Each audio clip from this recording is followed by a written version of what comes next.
آج سے تقریباً 5 دن پہلے تک یہ معاملہ اتنا ہیجانی کیفیت کے اندر پاکستان تحریک انصاف کو لے کر آنے کی ضرورت کیا تھی؟ تمام صورتحال پہ بات کریں گے. میرے ساتھ جو مہمانان موجود ہیں میں ان کا تعارف کرواؤں گی. علی گوہر بلوچ صاحب ہمارے ساتھ موجود ہیں, پاکستان مسلم لیگ نون کے رہنما. بہت شکریہ علی صاحب, آپ نے ہمیں جوائن کیا. It's a pleasure having you in the show. Firdous Shamim Naqvi sahab ہمارے ساتھ موجود ہیں, پاکستان تحریک انصاف کے رہنما. بہت شکریہ نقوی صاحب, آپ نے بھی ہمیں جوائن کیا. بریگیڈیئر سعد محمد صاحب بھی ہمارے ساتھ موجود ہیں, سینئر ڈیفینس اینالسٹ ہیں. بہت شکریہ, آپ نے بھی ہمیں جوائن کیا بریگیڈیئر صاحب. Last but not the least, and پہ جب اکانومی کو ڈسکس کریں گے تو ہارون شریف صاحب ہمارے ساتھ موجود ہوں گے. لیکن علی گوہر صاحب سب سے پہلے آپ سے سٹارٹ کرتے ہیں. خواجہ آصف صاحب کے غصے کی طرف تو جائیں گے, لیکن آج ہمیں پتہ چلا ہے کہ نواز شریف صاحب, مریم نواز صاحبہ, بما فیملی آج کوئی ہفتے 10 دن کی چھٹی پر گئے ہیں یورپ میں, اور آج یہ پہلا بیسیکلی پاسپورٹ کا استعمال تھا بڑے عرصے بعد, بڑی طویل ایک جو گیپ تھا اس کے بعد نواز شریف صاحب کا. تو یہ استعمال پاکستان آنے کے لیے کب کیا جائے گا علی گوہر بلوچ صاحب؟ بسم اللہ الرحمن الرحیم. دیکھیں بالکل میاں نواز شریف صاحب جو ہیں وہ پاکستان بہت جلد آئیں گے اور آ کر اگلی الیکشن کمپین کی جو قیادت ہے وہی کریں گے. اور مریم نواز صاحبہ تو ظاہر ہے وہ اپنے والد کو اتنے عرصے کے بعد ملی, اور آپ نے دیکھا کہ جس قرب میں اور جن عزیزوں سے میاں نواز شریف صاحب کو اور ان کی بیٹی کو گزارا گیا, اور بالخصوص پوری فیملی کو, تو وہ تو کسی سے ڈھکی چھپی ہوئی داستان نہیں ہے. اس کو میرا خیال ہے کہ تفصیل سے دہرانا جو ہے وہ مناسب نہیں. وہ پورے پاکستان کو پتہ ہے کہ وہ کس طرح سے قیدیں ہوئیں, کس طرح سے جیلیں ہوئیں, کس طرح سے الیکشن چوری کیا گیا, کس طرح سے جھوٹے مقدمات میں سزائیں سنائیں گی. تو ظاہر ہے کہ اب انہوں نے واپس آنا ہے, ان کو ان کا پاسپورٹ ملا ہے, تو وہ اس کے لیے ہماری پارٹی کے کافی پورے یورپ میں اور باقی جگہ پر بھی لوگ ہیں جو میاں صاحب سے ملنا چاہتے ہیں. ویسے تو وہ ادھر لندن بھی آ جاتے ہیں, لیکن ان کے اصرار کے اوپر انہوں نے ایک وزٹ رکھا ہے جس میں وہ کابرین سے بھی ملاقات کر رہے ہیں. چھٹی بھی ہے, میں خود کل یورپ سے ہی آیا ہوں, تو چھٹی بھی کہہ سکتے ہیں اور دوستوں سے ملنا بھی کہہ سکتے ہیں اور کام بھی نپٹانا کہہ سکتے ہیں. اچھا, مطلب چھٹی بھی ہے. لیکن یہ ہم لوگ تو یہ سوال کرنا چاہ رہے تھے علی صاحب کہ یہی والا وزٹ جو ہے پاکستان کے لیے, ہمیں کہا جا رہا تھا کہ ڈاکٹرز جب تک نہیں بتائیں گے تب تک نہیں آ سکتے ہیں, تو ڈاکٹرز نے اجازت دے دی ہے یورپ جانے کی؟ تو ظاہر ہے انہوں نے سفر کی اجازت دی ہوگی, تو ڈاکٹر کے مشورے کے ساتھ سفر وسیلہ ظفر ہوتا ہے, تو پاکستان آنا پھر جی پاکستان تو وہ آئیں. دیکھیں وہ 3 بار رہے. وہ میاں نواز شریف صاحب وہ شخصیت ہے کہ جنہوں نے, آپ کو یاد ہوگا کہ جب انڈیا نے دھماکے کیے تھے تو اس کے مقابلے میں دھماکے چاگی کے مقام پر کر کے پاکستان کی قوم کا سر فخر سے بلند کیا. اربوں ڈالر کی آفر جو تھیں وہ اپنے جوتے کی نوک کے اوپر ٹھکرائی تھیں. یہ وہ شخصیت ہے جنہوں نے پاکستان کی روشنیاں بحال کی. میں نے آپ کو کہہ دیا کہ آنے والے الیکشن کی قیادت میاں نواز شریف صاحب الیکشن ٹائم پہ ہوں گے یا کانسٹیٹیوشن غیر معمولی صورتحال سے 1 سال آگے ہوں گے؟ الیکشن بالکل ٹائم پر ہوں گے, اور الیکشنز ٹائم پر ہونے چاہیے. ظاہر ہے کہ ہمارے پاس کافی بڑے چیلنجز تھے جس وقت انہوں نے 4 سال میں جس طرح سے ملک کی تباہی کی ہے, اور اکانومی کے خراب ہونے کی وجہ یہ تھی کہ ان کی کرپشن تھی. اور پاکستان کے سامنے ایک بندہ ایکسپوز ہوا کہ جو کہ ہر کسی کو جو کہ ہر کسی کو چور چور کہتا تھا, اصل میں وہ خود چور نکلا اور وہ ایکسپوز ہو گیا. کیا چوری کی انہوں نے؟ گھڑیاں چوری کی, فورن فنڈنگ کیس ہے, BRT پشاور ہے, کوئی ایک قصہ ہے, ادویات کے سکینڈلز ہیں, سونامی ٹری کی کرپشن کے کیسز باری باری آ رہے ہیں. آپ کو پتہ ہے کہ ابھی جو فورن فنڈنگ کیس ہے اس میں جب وہ انویسٹیگیشن FIA کر رہی ہے تو یہ سٹے آرڈر کے پیچھے چھپتے ہیں نا. کبھی ہائی کورٹ کا سٹے آرڈر آ جاتا ہے, کبھی کسی کا آگے فیس کرے. سب سے بڑی جو کرپشن کی جو سرغنہ جس کے ڈائریکٹ بینیفیشری عمران خان اور اس کی اہلیہ ہیں, وہ فرح گوگی صاحبہ ہے, جو جن کے اکاؤنٹس میں فرح گوگی صاحبہ کو اربوں روپے جیب میں ڈال کے عمران خان صاحب نے ان کو ایکسپورٹ کر دیا. اب امپورٹ کریں گے. چلیں اچھا, فردوس شمیم نقوی صاحب, سب سے پہلے تو صبح سے ایک ہی بات جو ہے وہ ڈسکشن کا محور ہے, اور وہ کون بنے گا next chief of army staff of Pakistan. لیکن ایک بات بڑی انٹرسٹنگ ہے, وہ یہ کہ پہلے تو پاکستان تحریک انصاف نے بڑی ببانگ دہل یہ بات کی کہ جی دیکھیں اگر کوئی ایسا شخص انہوں نے لگایا یا کوئی بھی شخص لگایا وہ ہم لوگوں کو کسی طریقے سے قطعاً منظور نہیں ہے. آج شاہ محمود قریشی صاحب کہتے ہیں کہ پریزیڈنٹ صاحب بھی کوئی مسئلہ نہیں کریں گے. آج شاہ محمود قریشی صاحب کہتے ہیں کہ ہمیں کوئی مسئلہ بھی نہیں ہے, کوئی بھی آ جائے. 4-5 لوگوں میں سے اس سے پہلے عمران خان صاحب بھی یہ کہہ چکے ہیں. اگر بدلنا ہی تھا اس طریقے سے اپنے موقف کو تو پھر شروع میں اتنی ہائپ کیوں کریٹ کی صرف الیکشن کیمپین کے طور پہ؟ نہیں, ایسا نہیں ہے. یہ آرمی ایکٹ میں تبدیلی کی بات کس نے کی تھی؟ وہ آرمی ایکٹ کی تبدیلی نہیں آئی تو ہم نے بھی اپنے آبجیکشن وڈرا کر لیا. اگر آرمی ایکٹ کی تبدیلی آتی تو ہم میدان میں کھڑے تھے. تو یہ تو ان کو جب واضح ہو گیا کہ آرمی ایکٹ لانے میں اس کی تبدیلی میں وقت گزر چکا ہے اور ان کے ہاتھوں سے طوطے اڑ چکے ہیں. تو اب جب ان کے پاس بھی کوئی چوائس نہیں رہی, جب سمری میں نام ہی نہیں آئے گا اس جنرل کا اور باقی جو جنرل رہ جائیں گے تو اس پہ تو ہم پہلے ہی کہہ چکے ہیں. دیکھیں بڑی عجیب بات ہے, یہ اتنا شور شرابہ, کیا سیکٹری ڈیفنس کو پتہ نہیں ہے یا خواجہ آصف صاحب کو پتہ نہیں ہے کہ سینئر موسٹ 5 یا 6 جرنیلوں کے نام کیا ہے؟ کیا آپ کے خیال سے ابھی تک انہی نے مائنڈ میک اپ نہیں کیا ہوا کہ ان 6 جرنیلوں میں سے کس کا نام میرٹ پہ بنتا ہے اور کس کو یہ لے کے آنا چاہتے ہیں؟ یہ تو ایک ڈھکوسلا بنایا ہوا ہے. نقوی صاحب آپ کو بتا کے تو نہیں وہ کام کریں گے نا. انفارچونیٹ بات ہے کہ شاید عمران خان صاحب یہی توقع کر رہے ہیں کہ ان کو بتا کے. اچھا ایک بات آپ نے فرمائی کہ جب وہ چلے جائیں گے تو ہم لوگوں کو کوئی مسئلہ نہیں ہوگا, جس کی طرف آپ کا اشارہ ہے میں سمجھ رہی ہوں آپ کا کن کی طرف اشارہ ہے, لیکن آپ 25 تاریخ کو آ رہی ہے, آپ کو پتہ ہے نا خواجہ آصف صاحب نے کہہ دیا کہ 25 تاریخ سے پہلے ساری چیزیں سیٹ ہو جائیں گی, معاملات سالو ہو جائیں گے آپ کے آنے سے پہلے, وہ ریٹائرمنٹ کے معاملات سے پہلے. نہیں, کوشچن یہ ہے کہ ایک ایکٹ آف دا پارلیمنٹ اس کے اوپر ایکشن ہو ہی نہیں سکتا جب تک اس کے اوپر پریزیڈنٹ سائن کر کے اپروو نہ کرے.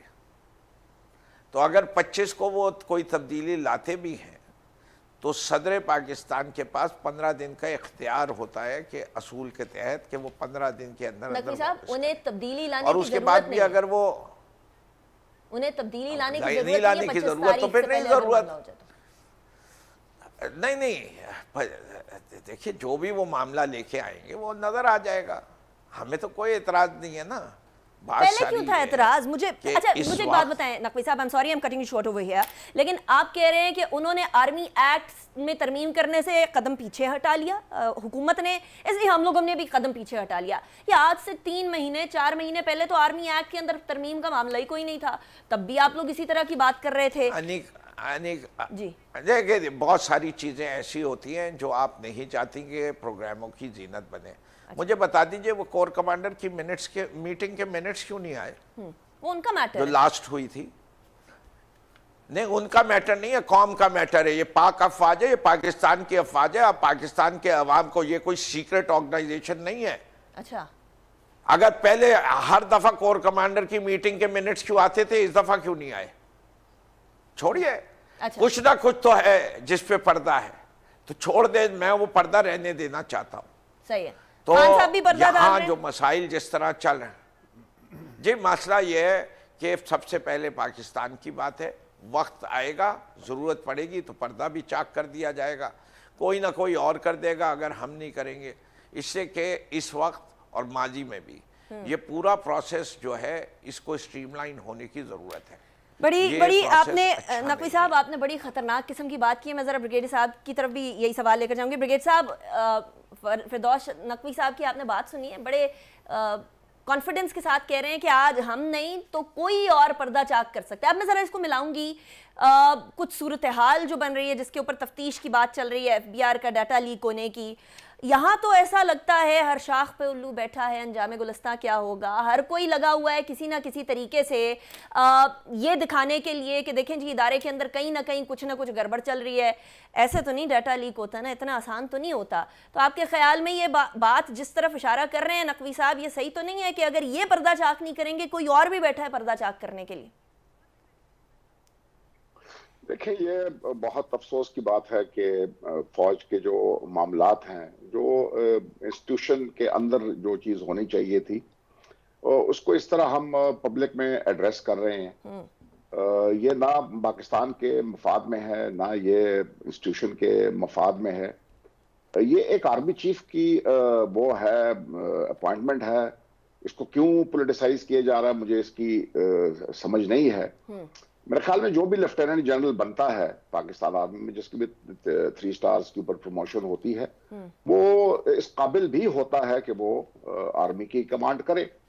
یہاں تک کہ جب آرمی چیف باہر جاتا ہے تو ان میں سے ایک ہی کور کمانڈر ہوتا ہے جو سینئر موسٹ ہوتا ہے, وہ ایکٹنگ ڈیوٹیز کرتا ہے. اس کا مطلب ہے کہ وہ اس قابل ہے, اس کو قابل سمجھا جاتا ہے کہ وہ آرمی کی کمانڈ سنبھال سکتا ہے. صحیح.